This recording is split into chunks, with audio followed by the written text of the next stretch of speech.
Hello, everyone, and welcome to Beginnings, the show that asks, where do creative people come from? My name is Andy. I'm the host of the show and a writer and performer based in Los Angeles, California. How is everyone doing this week? Good? Baseline fine? Probably right. Anyone else spend a good half hour in a 90-degree car waiting outside the vet for their dog to come out after getting a vaccine? No, just me? Just me? Because I'm delirious now. So, there's that. Hi, Mabel. How you doing? How's your vaccine? Good? Great. Hey, no Bordetella, whatever that is going to get in my dog. Great episode for you this week. Today I'm talking to Chad Metheny. If you don't know who Chad is, well, I'm going to read you his bio right now. Raised in Jacksonville, Florida, musician Chad Metheny began recording music as Emperor X in 1998. Though he had a deep interest in science and pursued an advanced degree in physics, music was his true calling, and in 2012 he moved to Berlin to tour more easily. Chad has recorded almost 24 albums and EPs as Emperor X, and his latest, Unified Field, was just released at the end of June on the wonderful label Bar None. And folks, it is fantastic. I am very late to the Emperor X party. This is the first album I heard of his. And from the moment, I think it was one of the singles, but from the moment I heard Praise Jesus, Hail Reagan, I was in love with this music. If you haven't heard it, listen to that song, listen to the entire album, go buy the album on Bandcamp. And it turns out Chad is just as cool as his music. Somehow on today's episode, we get an extended discussion of ethics and ethics in the modern world and what does it mean that I thought was fascinating.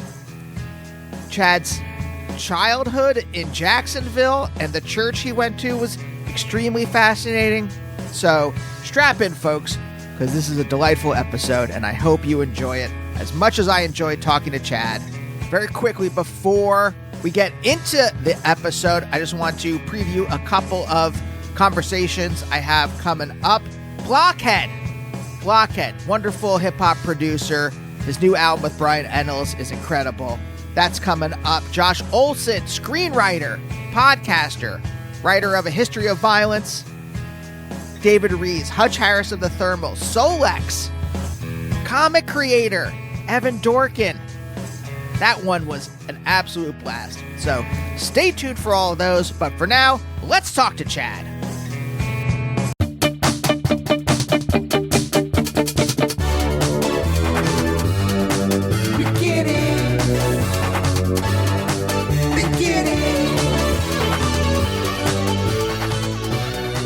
That's the thing about technology that really puzzles me. And I know that the background kind of philosophical theory about complex systems and how certain things can always, just small changes can like make large problems. But when I have this computer that works normally most of the time, and then suddenly out of the blue, there is just this major error or something doesn't work, I am confounded why it is happening.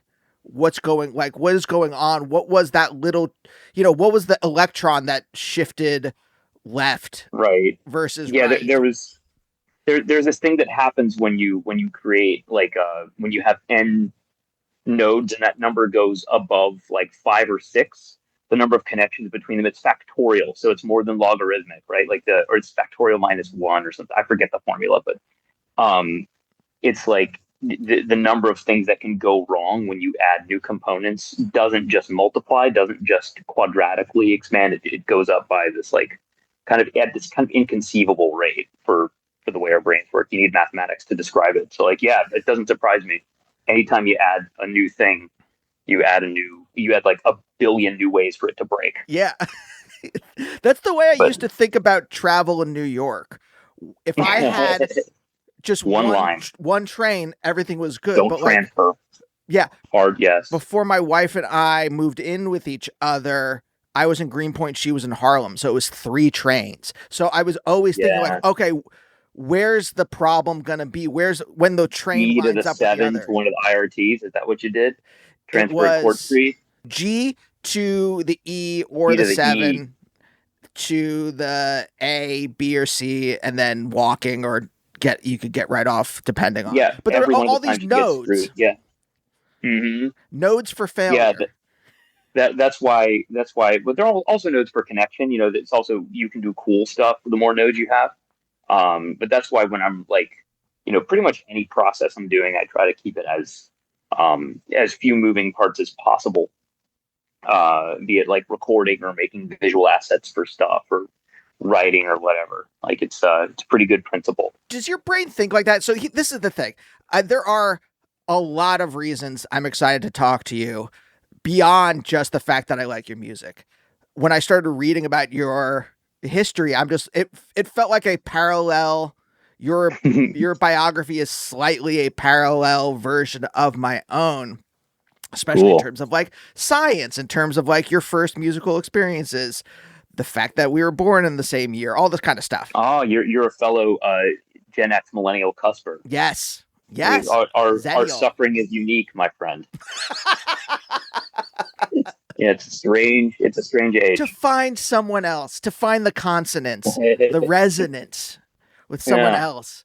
No, it's true. Like it's not a common path, right? Like but I think it's probably a little more common than we feel like when we're off on our own. I think it's just a lot of people that have this path also tend to be somewhat introverted and don't get out that much. Like a lot of people are making apps. Do you know this guy, Ben Jordan? No. Ben with two N's. You should look him up. He's really something else. And he's about our age, and he similarly combines like science and or in his case, it's like computer science and audio engineering and political activism. So he's done a lot of research on like AI and cameras, and he writes his own plugins for Reaper, so you can make like drum loops based on orbital mechanics, or like he's just a really fascinating human being. But I think a lot of people that have that model, like the you and me and Ben Jordan model, I think a lot of us are kind of stay at home, click on our computer, hang out with our family kind of people. So it's nice. I feel a bit of a duty to like represent us well, since I have a little bit of a moment to seize a little bit of attention. Yeah. Yeah.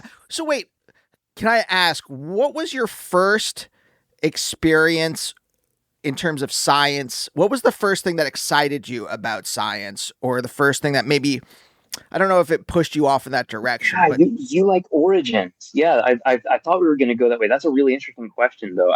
For sure it was when I was like a 4 or 5 year old kid, and well, a few things. First of all, how most kids are like into dinosaurs or like into like categorizing things. Like, oh, I know all the plants. Like I was into all of the planets. So like I would annoy my family by telling them like the diameter of Jupiter and stuff like that.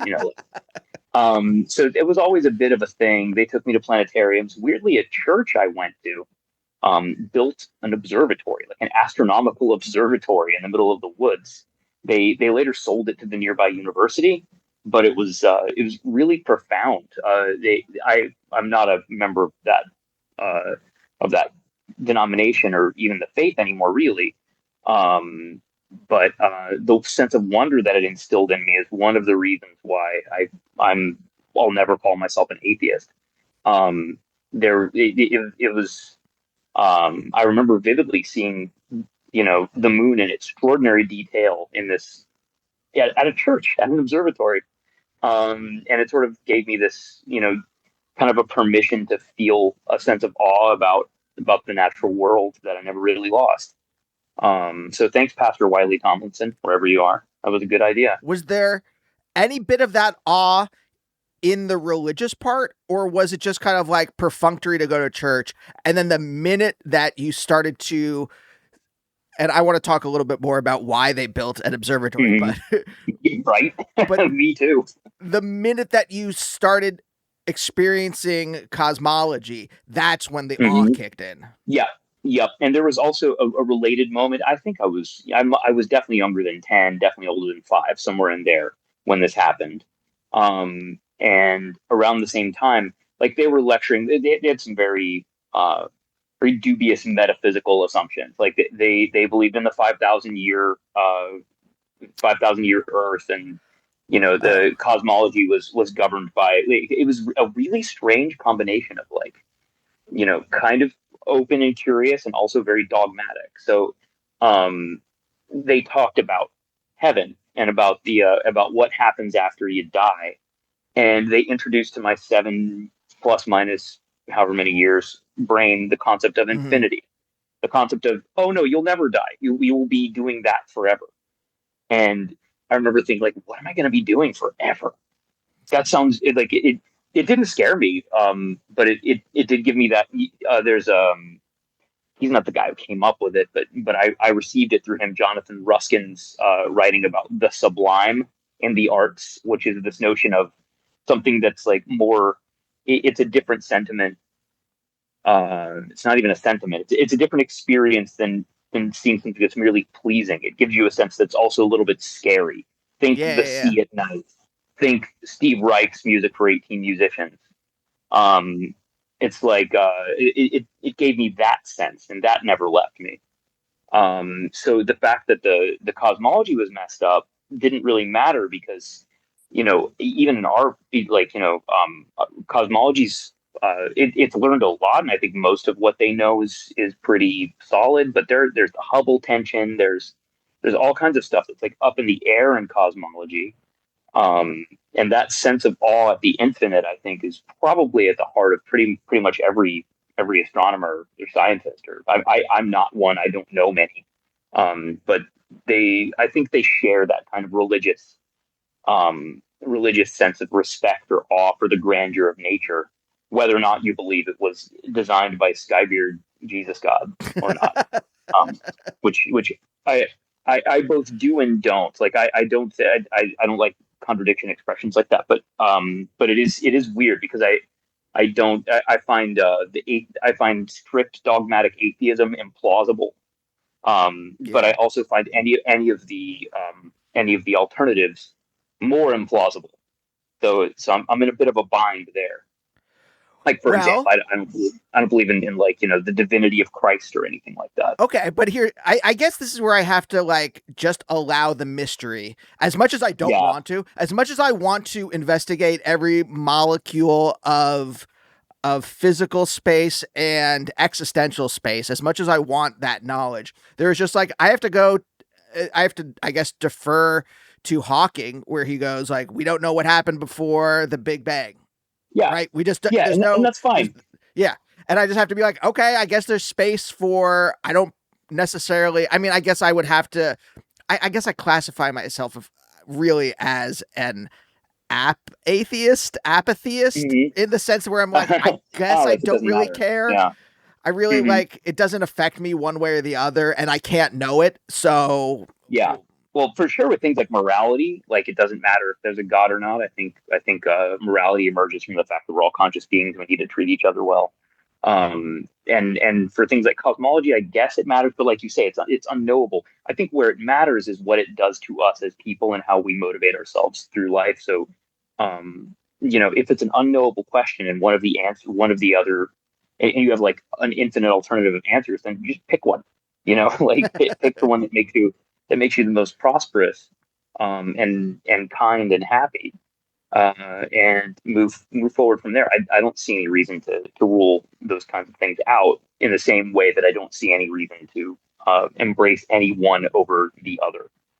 yeah. Um, I have been, over the past couple of years, like re-exploring the faith that I was raised in. I would never go back to the kind of dark, um, nearly psychotic Christian nationalism thing that's happening right now. But I Why am not? interested It's in so in vogue. it's so cool. It literally is cool in some ways. Like they're not cool anymore, but there was this like Dime Square movement in New York City that like Mm. turned into like basically a bunch of people who were like doing coke 5 years ago decided that it was uncool to have fun, and they needed to all like have six-figure jobs and very very traditional gender rolled marriages, and yet they were still like going out to these bars and doing cocaine still. I know about this largely because somebody posted one of my videos on one of their Reddit threads recently, and it's pretty crazy to me that people like that would be listening to my music. But welcome to the club, guys. You're welcome too. Bring me on, Red Scare. Well, maybe you can politically shift them a little bit. I hope so. I mean, I think I don't ever want to really politically shift anybody. What I want to do is sort of broaden the way people think about stuff. I have you ever convinced anybody of anything? I haven't. I don't think it's possible. And what I'd rather do. Chat, this is something I have been talking about for years now. This is not backed up by anything more than, look, I will say this, for 20 years, since grad school reading things. So I think I have a good background of scholarship, but I will not, I have not built any steady empirical evidence. But let me just say this. I have I think, educated intuition that rationality is topographic and paradigmatic. And what I mean by that is that there are certain spaces, either, let's say, geographically, in the sense, like, I don't know if you've ever read David Harvey, but like the way he's like a Marxist geographer, right? He basically like talks about the way that like different, I mean, this is just one part of it, but like the way that different deposits of like minerals and things like that on Earth and things like that will change the material. Oh, yeah. I know this thesis. Yeah. I get the idea. Yeah. So, okay. So that's a very like, Jeremy Leggett had a very similar idea. Did you ever read that book, Guns, Germs, and Steel? It was like a pop sociology history book.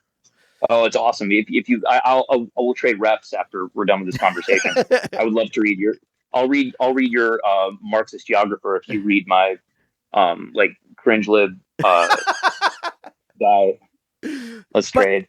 Okay, so the idea is that like rationality will, in my mind, again, I have not done any serious, because I am now a comedy writer and podcaster, so I have not done any serious scholarship about this. But like my intuition is that there are paradigms of rationality where arguments will hold, and that when you tip out of those paradigms, or when you tip out of those like geographic spaces, let's say, because I think it is 4-dimensional, this idea, that those arguments will no longer hold because people are no longer in a space where they will listen to arguments. So I do think that rationality rationality and irrationality are malleable concepts that change over time and over space. I think what people are convinced of are malleable. I think their fact sets are very malleable, right? Like if you took you or I and teleported us into like 15th century Japan, I think we would be quite surprised at like how little we fared in terms of like, what they thought the world was made of, or, chemistry and that sort of thing. But I'm something sort of like a moral realist in that I think the conclusions people come to about some things are kind of built into nature itself. And like that, the reason I think that is partly out of trust because I've read other people that convince me, and partly out of an instinct. So I don't have my own good argument for it. But this idea, your idea about different lines of reasoning holding sway in different geographic or cultural settings, I think that's obviously something that happens. It happens in subcultures, right? Like I think I talk about 15th century Japan. If you teleported you or I into like 1978 San Francisco, and a lot of the things that we just assume now is like basic, core, fundamental human rights type things, and we said it to the average punk rocker, they'd be like, I don't know, man. You got a beer? Like I think the conclusions that people come to change over time and are malleable. I'm not sure if we agree or not about what I would say next, which is I do think, that being said, that there's a ground below that we can be right or wrong about. I think it's impossible to be certain whether or not you're right or wrong, but I think you can be more certain or less certain. And so I think that's probably a distinction from what you're saying, because it sounds like what you're saying is like there is no ground, and that these things are all contingent on social or geographic relationships. Am I getting you No, right? I guess what I'm talking about Okay. is that like convincing someone is Okay. is that rationality is malleable in that sense, that being able to Oh, right. here's the example I give all the time, which is that Mm-hmm. I'm a vegetarian partly because I read philosophical arguments about animal rights Yeah. 21 years ago. And I was just like, yeah, that's kind of right. I can't, Yeah. and then when I would think about eating a chicken or eating bacon or something like that, I'm just like, yeah, these are real, like, these are animals with feelings. I can't, Mm-hmm. like, I can't get past that they are sentient beings. They may not be sapient, but some are probably. They're intelligent. Like, I can't, I can't do that and feel like I am a moral being. So I Yeah. stopped eating meat. Sure. But that was that moment. Before that moment, I don't know Mm-hmm. I don't know if those arguments would have held for me or not. Oh, sure. Right. I see. So I'm thinking about like the actual truth condition of whether or not it's moral to eat meat. And you're talking about whether or not you thought it was moral to eat meat or not. By the way, That's important distinction. yeah, most people would not think this is my other thought about morality, is that the strength of morality is based on the historical weight and the cultural weight of that. And Mm-hmm. I whatever the dictum is, thou shalt not Mm-hmm. kill, whatever it is, don't eat meat, because I don't have history or culture on my side for this. I can't go out and I can go out and proselytize about like be a vegetarian or be a vegan or whatever it is, but Mm-hmm. whether someone will listen to me or not is, I don't know, it's a low percentage chance, because most people Yeah. are not, and most people don't believe in morality for animals. Yeah. I had a fascinating conversation with my parents, who I love dearly, at Thanksgiving dinner last year. And I'm mostly vegan. I refer to myself as a vegan adjacent human supremacist for reasons we can describe later. But yeah, so I was talking to them about meat stuff, and I never proselytized that, but they asked like, why aren't you eating meat? Which is, I've been that way for a long time, but I've become more strict about it recently. Anyway, and it's still not 100% strict, but I'm much stricter. So they noticed, and they asked why, and I tried to explain it to them. It's like, okay, you, if we were eating people, let's say like you were cannibals. I don't think there's a condition in which you would think that that's right. There are a bunch of people who do think that's right. So your opinion about whether, and those people also think that it's right to eat meat. Or as a cannibal thinks it's fine to eat another human being, right? So like, if you, if your opinion, if your opinion matters, like, so basically they were saying, well, look, it's my opinion that it's fine to eat meat. It's your opinion that it's not fine to eat meat. We just have to leave that as it is. And what I said was, as a challenge to that, is that also true for a cannibal? Because it's also a cannibal's opinion that it's fine to eat people. And I don't think we came to a conclusion, but it's my view. It's my view, and I'm not sure if you'd follow me here, but it's my view that there are things like humans eating other humans that you can derive from like brute facts in the universe. Like that's wrong in a way if you value if one assumes the value of human life.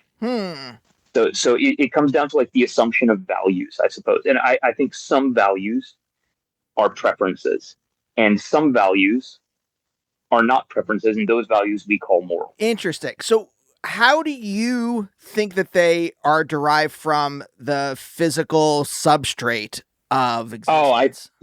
There are philosophers that write about this in a way that I could not dare to like try to justify right now. Again, I'm speaking mainly at the level of like instinct and inspiration from people who convince me. So like I could hazard a guess. Like I think consciousness probably has something to do with it, right? Like consciousness is a physical fact. I'm conscious, you're conscious. I think we can both safely assume those two things, and that is a material fact. But that material fact then creates conditions that me as a conscious being cannot do to another conscious being without violating my own state of I don't know what the right term is for this, but there are ways that I can treat you that become incompatible with my continued existence, and incompatible certainly with like our existence together in a co-created dual conscious experiencing reality. So I think that's a pretty good example. Like consciousness as a brute fact probably is where we get where we might grope towards a physical justification of moral absolutism. I mean, that's what I'm describing here. It's a position called moral realism, or more strictly moral absolutism. And this is, by the way, very distinct from me saying I know what the right morals are. Right? Like I think quite often moral realism is it gets a bad rap because I think people think that moral realists think they know what the morals are, like whether or not they're discoverable, let alone whether or not they're like you've discovered the right ones is an open question, right? Like, so we don't know how old the universe is exactly. We don't know what's outside of it. We don't know what came before or after it. That doesn't mean that it's not real, or that it. And I think some people say, no, precisely it does mean that makes it not real. Like if you can't know it, then it's not. Then it's not real. And I don't buy that, because I think there are a lot of things that we couldn't have known 1,000, 2,000, 3,000 years ago that we can know now. To your point, actually, that's a situational change, right? So I think the morality of like what you can discover about morals might also change with time. I mean, I guess my thought about moral realism, and this is partly this larger project of trying to find eternal rules or eternal things about reality, is why I became annoyed with academia, with academic philosophy, and eventually left the discipline. Yeah, was because I don't think that there is any actual evidence for that stuff, and especially like thinking about morality, you can see how it changes over time and how it changes over culture. Again, I'm going back to this kind of like, in the same way that I think that rationality is paradigmatic and topographic, I think that morality is, and I think I said it kind of blithely, but what I mean by like it gets its weight from history, because I think there are probably some good if you want to have a society at all, there are probably just like some decent rules that you build, like. And Kant, I think, has maybe the best version of, with the categorical imperative, the best version of morality, which is like, if your dictum requires everyone else to do the opposite, then it's immoral. Like, thou shalt not kill, right? Don't kill people, because if you're just randomly killing people, or you just kill whoever you want, you create a society of suspicion. First of all, I doubt you can have a society at all, because it's kind of like the Hobbesian war of all against all. But it's what distinguishes us from animals, and whether or not it's true, it distinguishes us from animals. And I that matters enough to me that I'll just wave my hand and call it immoral. I see. Yeah. I mean, the thing is, though, you could have a society where people are murdering each other. We're like, I mean, I don't know if you would call it. I don't know if there's all these like movies or comic books I read or whatever, where it's like a warrior society, and it's just like, they're fighting each other and they kill each other. It's like, that's not a real society. Like, if you actually like spent 5 more seconds digging deep into what that society is, it's not even like, I guess sometimes they're trying to like make it like some kind of like tribal-ish thing, which is based on probably like racist, like European 1800s racist notions of tribes or whatever. But like, they don't, if you spend 5 more seconds in any of these things, they don't work out. Like, they're not real societies. So yeah, I don't know. And so then you can have, if you want to maintain your like Hegelian like firmware, you can say that you can say that it's Darwinistic. You can say that, well, a society that survives is a society with morality like the morality that we have because we survived, like the Anthropic principle. Like and that's fine with me. I don't think there's anything particularly troubling about that. What would trouble me and does trouble me, and I see this in a lot of folks, and if Michel Foucault was still alive, I would have sent him so many angry emails by now. I do not like that man. I do not like him one bit. Very Seussian. And I'm sure he wasn't. I was trying to think of something that rhymed. It failed. But I challenged myself to try and read some of it, engage with him like positively, and I think it's this notion of like historically situating morality and geographically and making it relative. I think there's something good about that because it allows us to empathize with people who have like different moral firmware. I think that's very good. I think there's like, for example, my non-vegetarian parents and I can share a meal and still care about each other. And it's not even particularly, difficult. It's just how things are. I think that's good. That kind of moral imagination is good, putting yourself in someone else's position.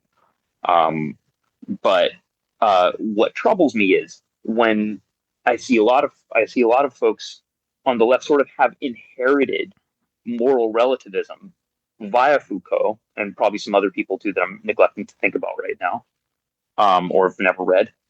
And because of this, we're losing our ability to object, right? Like if there isn't a ground, then I think you do ultimately get to the war of all against all, and where the only moral is power, and this is why I think Foucault is the most like I don't want to exaggerate, but I think his arguments are probably pretty useful for people who want to justify a world based on power, and for might makes right to be. And like he's critical of power, of course, but that's the irony, right? Like he's critical of power, but he's saying like, yes, it's all that matters. No, like there are other things that matter more. I think intent matters quite a bit, and I think like people if we assume, and we do this on the left a lot, that I'm sorry if I'm assuming your politics, but you're in music, you like wacky stuff, and I haven't really met many folks in music that like wacky stuff that are not at least slightly left of center. So pardon me for presuming there. But I'm a socialist. I'll proceed. I'll proceed. Oh, great. Then I've detected accurately.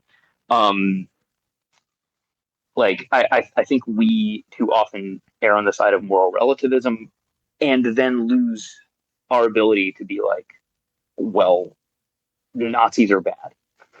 Like of course we all think this, but there's no ground for saying that unless there is a moral ground. It's the classic. Like I don't know if you read much Popper. The program I was in was real heavy into Karl Popper. And the whole paradox of tolerance notion, and it's funny because that's often it's treated as paradox, but Popper didn't just like shrug his shoulders and say like, well, too bad, can't fix it. He said like, no, we have to have guardrails, and those guardrails come from moral realism. Because without that, it's an appeal to what I'm really making. It's not really moral realism; it's universalism. It's this idea that some things are, or at least we have to act as if some things are, inarguably true. Yeah, I guess what I'm trying to say is that for me, really, the reading that I get is that if anything, moral relativism or amoral relativism is more of a right-leaning fascist thing. The thing that I've read about the 20th. Into the 21st century is the perversion of postmodernism by like I think about this Karl Rove quote a lot where he's like, while you people are judiciously studying reality, we're creating reality. We're doing whatever we're basically doing whatever we want out of a pure thing of power. Whereas I think on the left, it is more out of a sense of like a classic kind of like Christian, whether it's religious or not, but like a classic kind of like religious goodness or just like Yeah. a kind of like good. But this is, I think, the difference between us is that I don't think there is a bottom to it. I don't think there's a thing you can Uh-huh. point to that says this is the right way to be. I Hmm. just know that in my life, when I treat people well and when they treat me well, things are better. And I don't even, Hmm. I personally believe in a moral duty, but there's no Hmm. basis. There's no argument for it. There's just like this. I know this is right. And I have to stake out an existential position on this, which is these are my beliefs and I'm going to live my beliefs in the world. And I am going to do that in a way that hopefully gathers people along. But I don't think there are arguments for morality at the end of the day. I don't think Hmm. you can say I don't think you can say don't kill people because X, Y, or Z. I think people just have to be able to feel the moral force of going to like give things to their unhoused neighbors because they are in need. And you just have to Yeah. feel that. It has to be a bodily sensation like this is the right thing to do. There And are a I lot of very, very smart people who agree with you. I'm like 99% of the way there myself. And like really because I do like the democratic socialist versus social democrat distinction. no. It's more relevant in Europe, I suppose. But the idea is that like the one that comes last is most important. But the idea is like um, I think I put myself I position myself as a social democrat for that reason. Because in a way I think you're right. Like there isn't whether or not we're talking about like these like abstract notions of whether morality is real or not. Like we're in a society, we all have to live together, right? Mm-hmm. So I think it's very obvious that it's in everyone's best interest to act as if it were real, whether or not it's real. Which is a little bit of a dodge on my part, but I definitely didn't do enough. I definitely didn't do enough homework to be prepared to defend moral realism for this podcast. That said, it is kind of a thing with me though, because like I'm also an aesthetic realist, which is I think an even spicier thing to say in music circles, because I think people like it interestingly it's less so in comedy. You must know more about this than me. I know very little about the philosophy of comedy, tragically, but I think some music is like definably objectively bad, and I think some music is definably objectively good. And Oh, I think Chad. most and here's my saving grace. Mm-hmm. I think the vast majority of music, probably most of the things we hear, are somewhere in between. But I do think that I'm not really an aesthetic formalist, but I don't know how much aesthetic philosophy you learned. I read a bit of it. I'm convinced by this lady named Suzanne Langer. She's a symbolist Hmm. and talks about like it's too complicated to get into here. Point is, I think I think I think that beauty is real in the same way that morality is real. And I also think that no one can really know the answers quite nearly as easily as they think they can. And so we sort of have to assume we have to grant one another the grace of assuming that we can be wrong. This is all of a long way of saying like, regardless of my like metaphysical position on like the reality or the nature of morals and whether or not they're like facts or preferences, Hegelian socialist Marxist, like it sounds like you are, and I have like 99.999% of the things that we actually want to do Yeah. and the way that we treat other people in common. And so these are like beautiful conversations that we can write endless essays about when we're blessed with the luxury of time to be able to do it.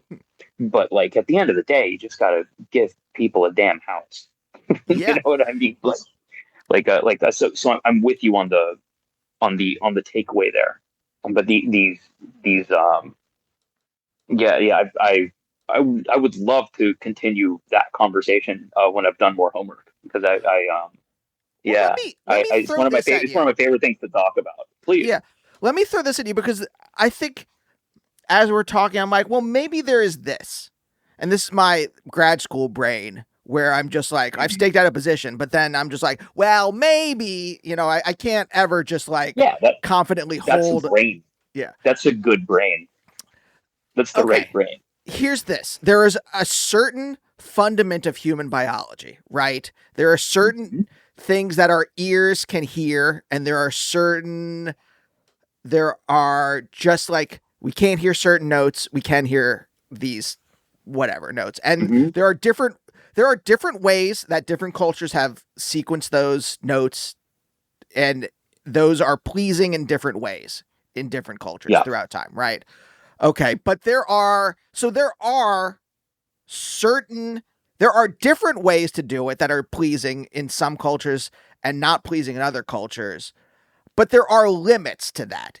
So there's a bounded relativism that can change over. Again, now we're getting back to this like topographic paradigmatic thing. It can change over time, and it can change over space, but it is bounded. There are limits to it. So it's not relativistic in the sense that like anything's open, but it is more open than just I think there's a lot of like analytic philosophers and post-analytic philosophers who were like, I'm going to find the eternal one truth. And I'm saying this not as a caricature, but like they said it to me in grad school. Like there was one classics ancient philosophy professor who like said that. I know there is and I'm just like, all right, buddy, you just spent half an hour telling me how the Aristotle's Metaphysics that we're reading right now, how the book we're reading is actually probably just like a compilation of his students' notes about what he said. And that actually the original scrolls disintegrated centuries ago. And what we have are like 5 to 10 canonical copies. And all of those copies actually have errors. And so the version that you actually are reading to us, half the page is the text and the bottom half are the errata from the copies, from the different copies. Right. And you're telling me that I'm supposed to write a paper here that ignores that and just says, here's a truth about metaphysics zeta. Even though you just spent all this time telling me that there are all these problems with that. And that was his general belief about truth, is that there is a capital T truth. Whereas I guess what I'm trying to say both aesthetically and morally is I think there's a bounded relativism. So not everything's open, but at the bottom of this is like human biology and cultural, the way cultures work or can work. Cultural logic, I suppose, is the phrase. Does that make any sense, or am I just babbling? No, you're not babbling. I think you're articulating something, though, that contradicts itself. Because if you have a boundary, if you have a boundary, right, like there's inside of the boundary and there's outside of the boundary.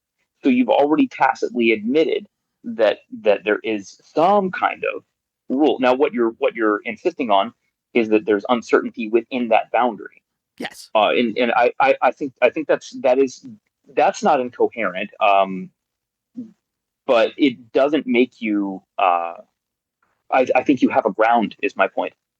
Your ground might not. And this may be annoying, but you're like, just because the truth condition that you're setting is like, has wiggle room doesn't mean it's not a truth condition.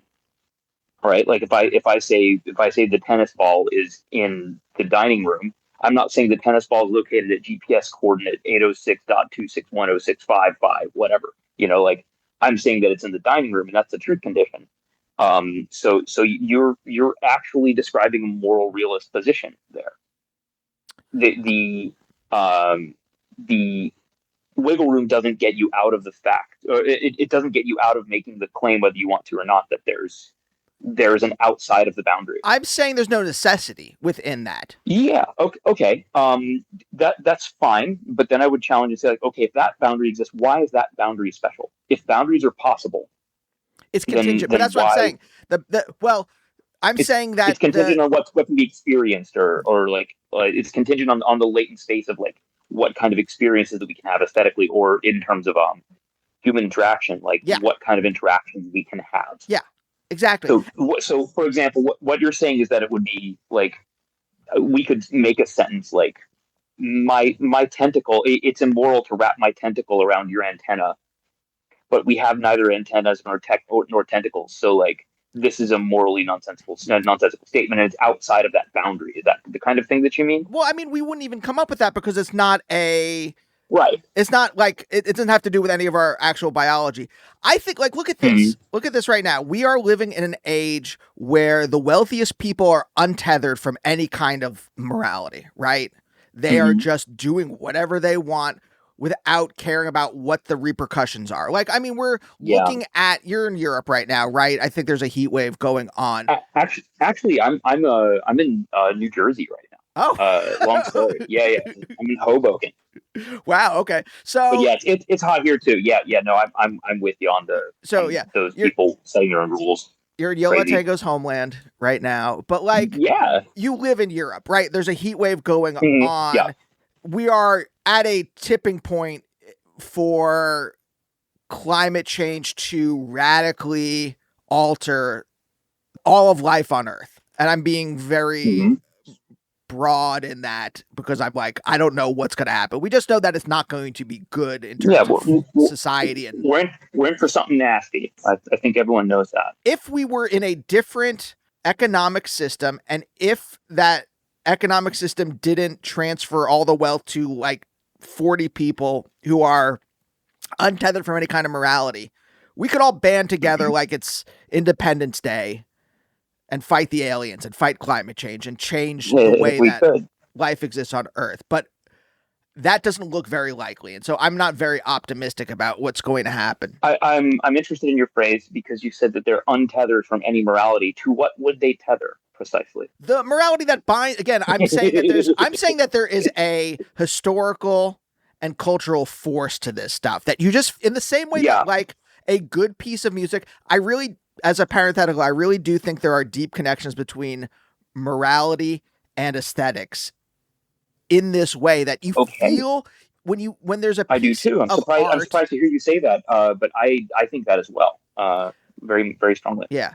When there's a piece of art that really grabs you, I think that's analogous to the way that, and I don't want to say moral dictum because I don't think it is verbal, but like when let's just use, I guess, the same phrasing. When a moral artwork grabs you, when something moral grabs you, and when you feel something, a duty to another human being, or that you owe them something, or that you want them to have a good life or flourish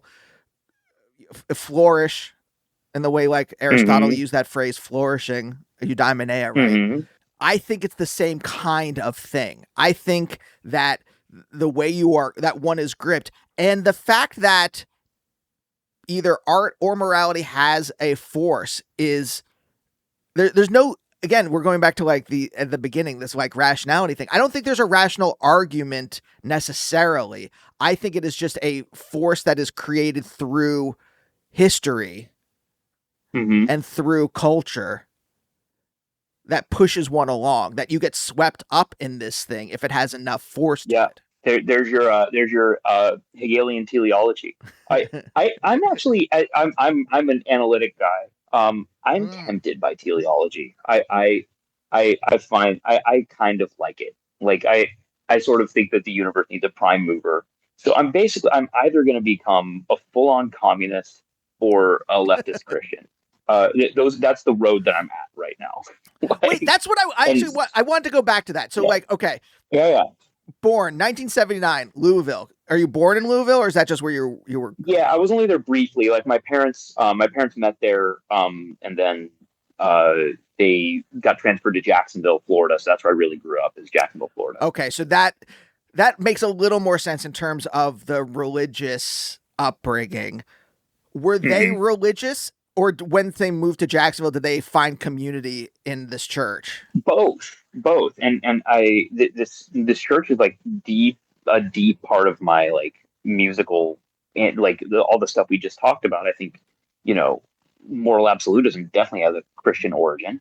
and also musical stuff. Like they had a radio station at this church, and the whole city What? listened to it. Hold And on. This yeah, church? Sorry. yeah. What is the church's name? It was called New Covenant Ministries. It was, I think it was on St. John's Bluff Road in Jacksonville, Florida. It was right off of 9A. They didn't build it yet, but it was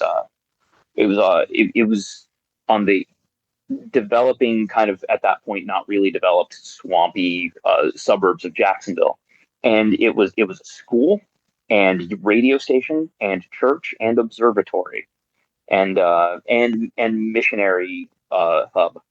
So they would fund a lot of like missionary people. It was a regular church too, but there was a whole community around it, and it was a big part of how I look at the world. Honestly, like I think again, like there's a lot of nonsense, and the church fell apart in a big scandal at one point because I think that there was some kind of someone was addicted to something and misappropriating church funds. That's some things always Oh, happen. The problem is it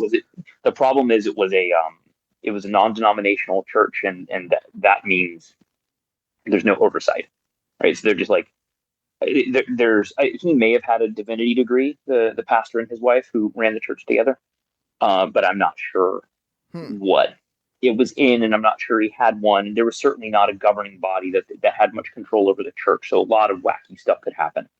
Uh, those are the negative aspects, and also the fact that I went to this school that taught me that the Earth was 5,000 years old and that evolution was pseudoscience. Ha. However, there were some beautiful parts to it. Like the church had a map of the world when you went inside, and that map of the world, the idea there was universality.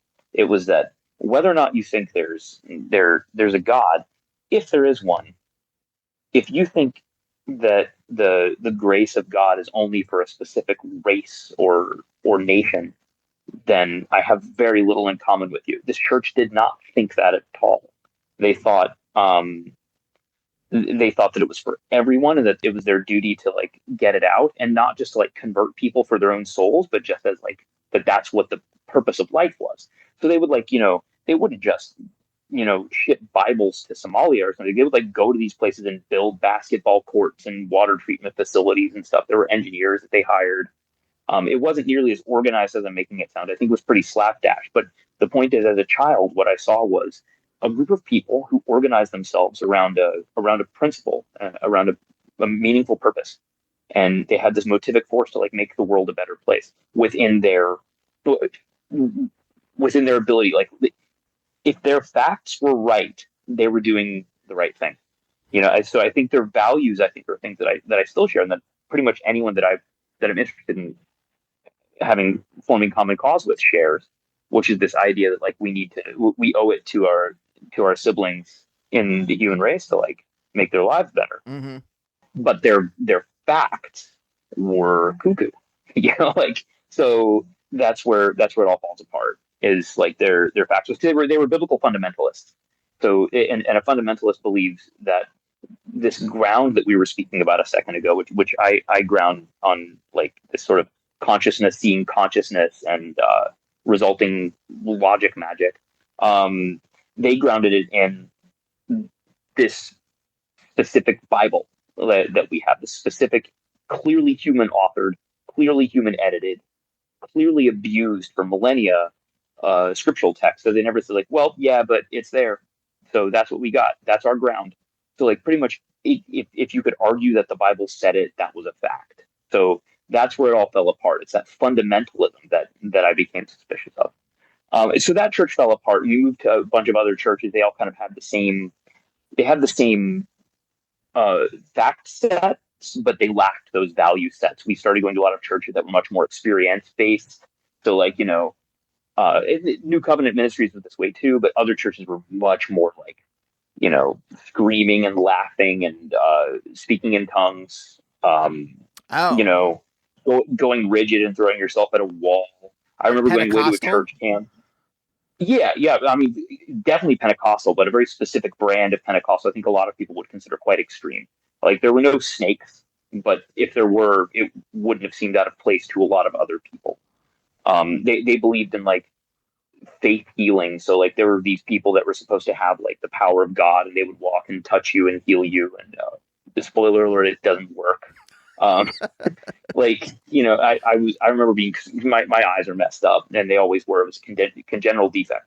Um, Later in life, I got in an automobile accident, made it even worse. But even as a child, my eyes were messed up, and we were taught to pray, and that the prayer would heal my eyes. It doesn't work like that. And I think that's like reality hitting us in the face. Those people in the church, I think by and large, were just wonderful, or at least decent people, and I have a lot of great memories of them. And they sort of wrote the firmware of what I think a community can be. Hmm. But I want a community that's more based on um, the world we live in, and not some arbitrary distinction that makes me and mine special because we inherited some kind of special magic words from Skybeard Jesus God. Did you have faith when you were younger, or was it always kind of just like, I like this, I like what, there's a radio station, the observatory, I like that stuff, and I like Mm-hmm. the like community aspect of it, but I don't have any kind of faith in any kind of divine? Oh no, I believed it. I Okay. believed it. I believed it well up to the age of 16 or 17.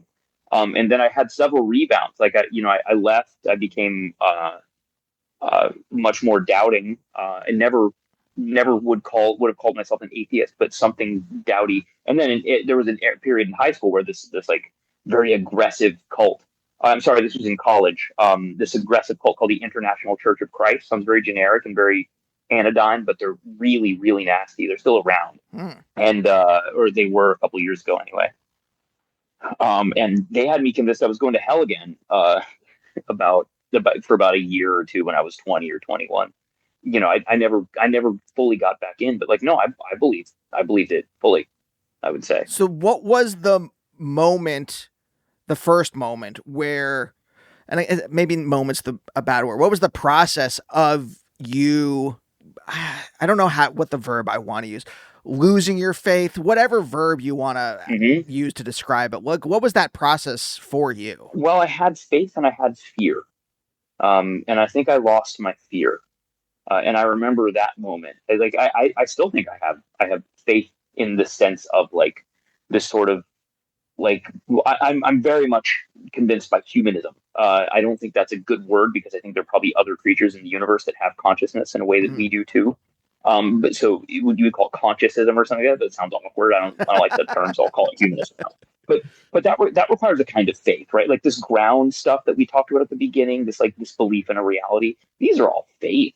Like I can't ever prove that. So that's a faith I've never lost. Like I just don't base it on 66 books written 2,000 years ago.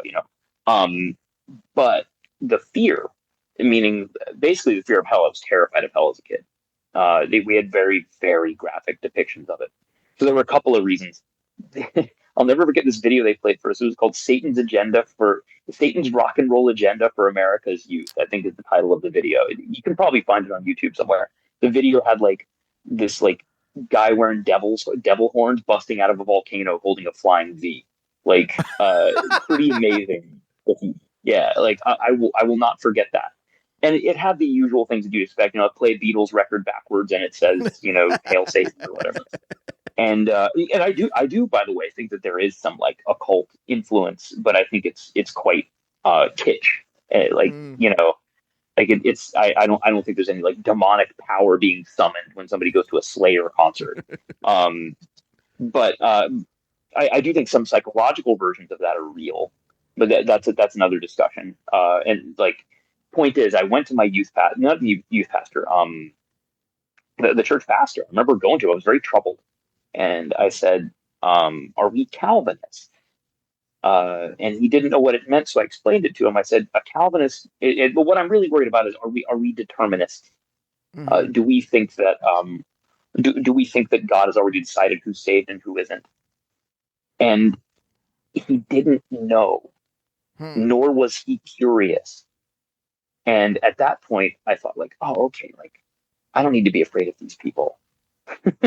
Like Huh. they are not actually moral authorities. Like it's up to me. I need to find better moral authorities, and I need to become one myself. And I think probably for that, like, very, very particular, very, very, like that it just happened. But I think determinism versus free will is still a very important core part of what I think about. I'm heavy on the free will side of that question, which is also a faith thing, right? So, but I was 16, and another big part of it, the reason I was sort of looking for a way to get out of the church too, is that they were um, they were pretty strict about music, and I loved REM. Like, somehow I forget how it happened, but somebody slipped me a U2 tape and a Pearl Jam tape, and when I was on the bus in middle school, and it just took a little bit, and I was like, oh my god, this music is incredible. That this exists is a beautiful thing. I need to know everything about this that I possibly can. And then of course it was like, well, they're not singing about Jesus, and you can't listen to it. So I had a like intrinsic motivation, like a hedonic reason to rebel, which was that I Mm. wanted to listen to my REM records, and my parents were pretty chill about it. Honestly, they never said like, you're out of the family or anything like that. They probably still think I'm going to hell, uh, but like, but I don't know if they do. I don't know. I don't. I'm pretty sure I'm not going to hell. I don't think I'm going anywhere. But yeah, if that God is real, then the God that creates a hell of eternal suffering, then I owe him nothing. So I live without fear of it. But it's a really elemental part of you, like when it happens as a kid. When hell is described in such vivid terms, the determinism thing was like, wait, so God creates beings that can't choose otherwise, and like 90% of them that he ever creates wind up in hell just because they were born in like Indonesia.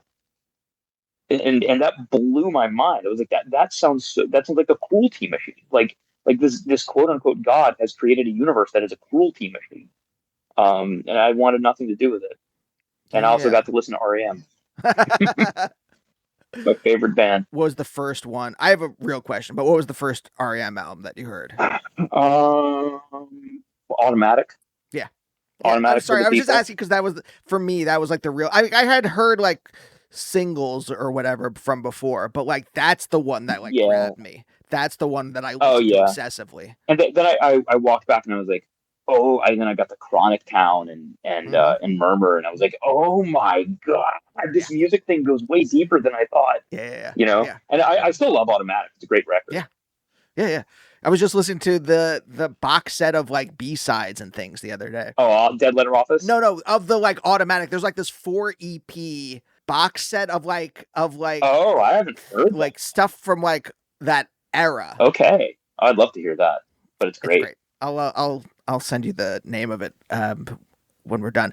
But the thing that I was thinking of when you said like you lost your fear, did that Mhm. reverberate throughout your life? Like did when you lost your fear of hell or of the authority of the people in your church, did you also lose your fear of whatever else was whatever else you were afraid of, like existential things you were afraid of? I guess what I'm trying to like push Yeah, at a little and bit. see, yeah, is like Hmm. did that reverberate and did that like let you kind of like give you some freedom to do maybe what you wanted in life? I think so. I just don't. I think about this all the time. What if I stayed in the church? What would my life look like?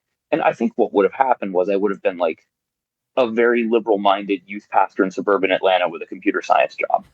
Like, and it wouldn't have been so bad. It would have been Yeah. a fine life. But I no, I think it was just it wasn't like that caused me to be less afraid in other things. I think it was just like losing that fear also. Yeah, I think it probably did liberate. It gave me a sense of confidence of like, oh, a lot of the things. If this stuff I've been told is like deeply true forever since I've been alive, um, is not as based on anything as I was told, then that's probably true of a bunch of other things too. It could very easily, especially in a teenager, slip into nihilism. In my case, I'm very fortunate it didn't, and I'm very, very fortunate that I didn't throw out the faith with the fear. And I think that would have been very easy to do. There were definitely moments when I probably came close to that. Like, you get angry as a teenager and like, oh, why am I built to suffer? This kind of this adolescent rage against existence. But like at at the end of the day, like I don't know. I think the thing that came first was that I asked my youth pastor instead of just like accepting it. I think I was like, you know, all credit be to my upbringing and some of the. It's funny because Christianity eliminates itself because they teach you to be courageous like that. Hmm. Like they teach you to stand up for what you think. They teach you to be honest. And yeah, I think it probably in a weird way it's like they built in the self destruct code when they raised me well. So yeah, I think it comes from that mainly. And yeah, I'm not particularly afraid of stuff. I don't see myself like particularly fearless either. Like I don't do anything super super crazy. I'm not like a bungee jumper or like a thrill seeker in any sense. Yeah, well, you moved to Europe. I think that's a huge leap. There are things that you have done in your life Okay, that to me seems I like, recorded my last album in Ukraine, like about 50 miles from the front line. So okay, fair. yeah. I I mean think that for that, I like see the caricature. I would not go near a war zone, let alone go there and create an aesthetic experience. Or have the It, presence of mind. Do you know what I mean? Like if I'm like making yeah, something, I need some feeling, I guess, of safety in my brain. Like I don't know yeah. what I'm saying, brain, whatever, wherever I locate it in Well, my the body. crazy thing is you have it when you're in a moment like that. This is what I learned when I was there. Is like they're um they're doing fine in a lot of ways. Like not in the sense like we should forget them. Like I'm very on the side of like give them infinite money and nukes. But like I don't know about that last um part, but yeah, right. A lot of my friends don't, and you would not be the only one who disagrees with me. And I welcome you to the conversation if we have that sometime. But yeah, like it's basically it's kind of a metaphor for life. Like there's danger around all of us all the time. I think they're particularly courageous because it's particularly visible. But they're still like going to the bank and picking their kids up from daycare, and sure, it's sure. now the closer you get to the front, the less true that is. But like most people scooch west, or got rolled over within the first like 2 months of the war and are now on the Russian side of it, or they scooched off to Europe, like Western Europe, I mean. But yeah, I think it's the kind of thing that when you expose yourself to it, it's just like, oh, this is just what life is like for people. And I think especially us who live in these like extremely safe, affluent places. Like we sort of, it's not like you owe it to people to like have exactly their circumstance. But what I wanted to do, it felt like an aesthetic emergency to me. It's a phrase I keep using that really appeals to me because it felt like I have to show that the creation of beauty is not only possible but likely in a place like this. We forget about it, Hmm. and it was one of my favorite things I've ever done in my life. That and like creating a new family with a woman I love. Like those are the two Yeah, things. yeah. I Is like creating music and that. I guess what interests me though is that it was a choice for you, right? Like I think Hmm. about a friend of mine who's been on the show a long time ago. He's a stand-up who grew up in Iran Hmm. during the he was a child during the Iran-Iraq war. Okay. And so I remember him Wow. specifically saying, like, talking about how, like, yeah, life goes on. We were playing Yeah. cards at my, I think, Uh, aunt's house, right? And then suddenly, like, all the lights go out because there's bombing going on in another part of, I think it was yep. Tehran, right? There's another bombing going on in another part of the city, right? But life goes on, right? In the same way that, like, you see Palestinians in Gaza like trying to live Uh, any kind of semblance of life right now, or in Lebanon, like people are still trying to live any kind of semblance of life in these war zones, right?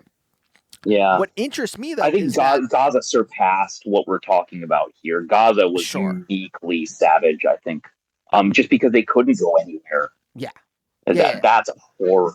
Yeah, I'm not gonna like. Yes, it's the most Yeah. evil thing. Wait. It's the most evil thing I've seen What in you my don't want to talk lifetime. about Gaza?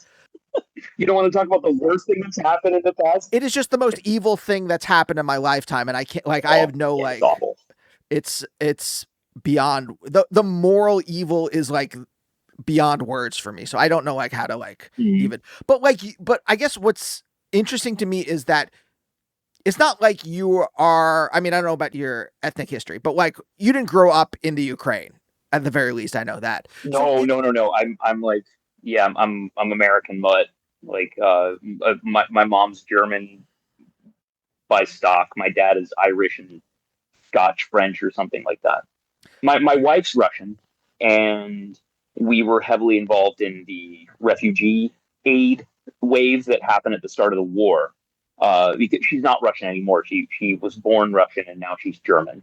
And that was a decision on her part. Hmm. She could sort of smell things going the wrong way. And within a year of the Crimea thing, this wasn't why she did it. She was going to do it anyway. But within a year of the Crimea annexation, she was a German and not a Russian.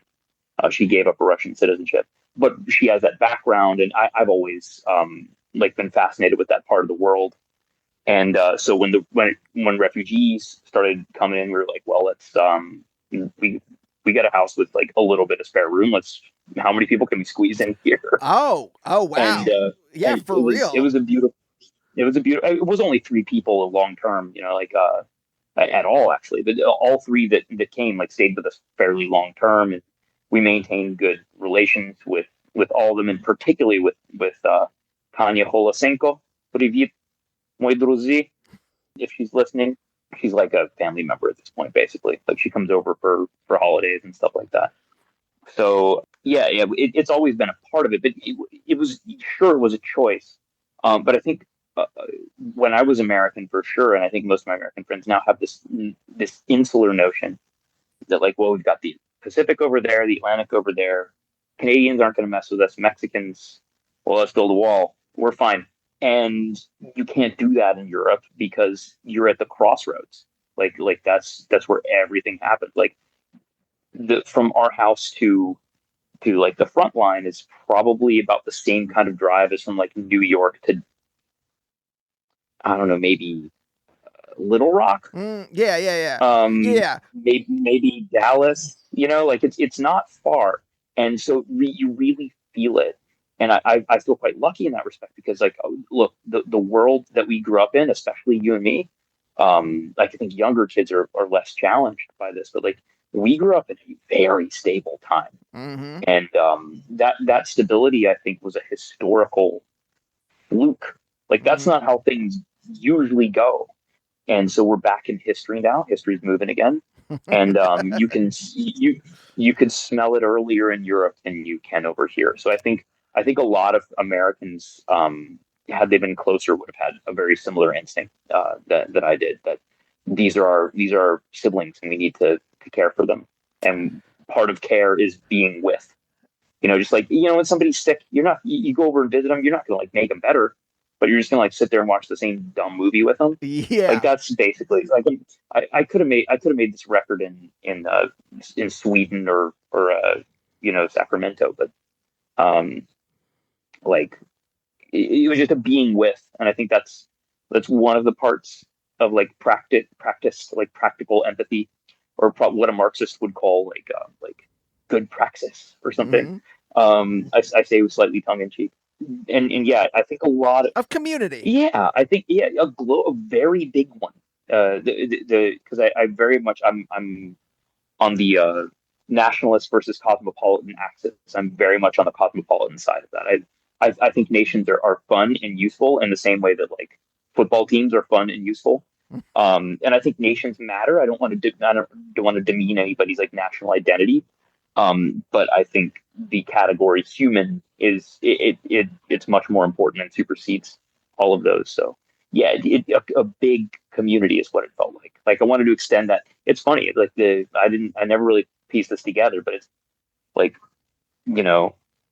these missionaries were people that I admired when I was growing up, and like I made a abstract indie rock record as my missionary work in my 40s. Like who knew that was going to happen? Maybe my youth pastor would be proud. Who knows? Yeah, well, okay, again, this is what I'm interested in the show is that kind of like that evolution of these ideas that you have when you're younger or that are inculcated in you, and then how do they blossom in your life? Yeah. And it seems you like just uncovered something, man. You should be a therapist or something. Like you just uncovered something. That's super interesting. It is. But the thing with the fear, I never thought about it that way. The thing that I think is interesting though is that lack of fear is connected deeply both with your moral and aesthetic being. Yeah, I think so too. And I think the fearlessness has to come from something. Like, did you ever read The Denial of Death? It's on my bookshelf, but no, I have not yet. Oh, it's interesting. I don't agree with it for the most part, but I think it is true that, like, you know, we're sort of cast out here in this like spiraling madness of a universe, and like it's super easy to be scared. And I think faith is one of the ways people use to not be scared. And perversely, like, faith makes people scared sometimes, right? So like I think somehow I haven't reflected deeply enough to be able to like to confidently say like how to do this, but somehow I was able to like excise the fear but maintain the faith. And again, not in a particular sense, not in a like, you know, Christianity has some kind of privileged access to the truth or anything, but in the sense that like things capital T are good capital G. And I think that kind of like that's a very difficult thing to maintain, but somehow I do it. And you know, I'm not like the least lucky guy in the world, but you know, I've had a couple of brushes. You know, I had cancer when I was in my 30s, like and not a nice guy. I mean, I had testicular cancer. That's an easy one, but it was like stage 3B or something like that. Like if I'd waited another month, I might have died, like that kind. And or maybe 2 or 3 months, I don't know. But yeah, I've had brushes with death or like death smelling things. Got in a crazy accident when I was 15 or 16. And yeah, I've never seen myself as particularly fearless, but I think it's just sort of, again, in a Darwinistic sense, like you wouldn't have this kind of life if you had a big fear component, I think. So yeah, it probably is something like that. I don't know why. It does ultimately. I think a lot of the stuff does go back to good parenting. I was very lucky on that front, and I think, you know, teaching a kid that like the world is stable and good, teaching a kid to like be able to believe that that's the case. Everything else just kind of falls into place. So yeah, I do credit that, but then also it takes some follow through, right? Like there's so many things that could have derailed it, and I've always applied like kind of a careful, studious approach to things that challenge my assumption that the world is that things capital T are good capital G. You know, like it sure doesn't seem that way sometimes. You know, and I'm not being Pangloss here. Like, you know, I'm happy to admit that we're not living in the best of all possible worlds. But this faith idea is like, you know, things are good enough for life to be worth living. And I think, yeah, for some reason, I just don't doubt that. I can't. I could keep going for a long time, but we've already gone past the hour. You'll have to come back at some point. Oh, bummer. Oh, I'd love to. You're great at guiding conversations, man. Oh, thanks. That's nice of you. Well, I hope that next time you'll let me do a little bit of homework first with a prompt, so I can demolish your moral relativism with my with it's my not facts relative. and logic. Hold on, it's not. Let me just state. It's not a relativistic. It is a cultural and historic bounded. Yeah, I see it. I'm thinking about it. I'm going to think about it for a long time, and then we'll meet again, because you might be right. But yeah, man, I've super enjoyed the conversation. Thanks so much for inviting me. Yeah, thanks for being on the show, and we'll see you next time. Bye. Bye, oh bye, oh bye, oh bye, oh bye, oh bye, oh bye.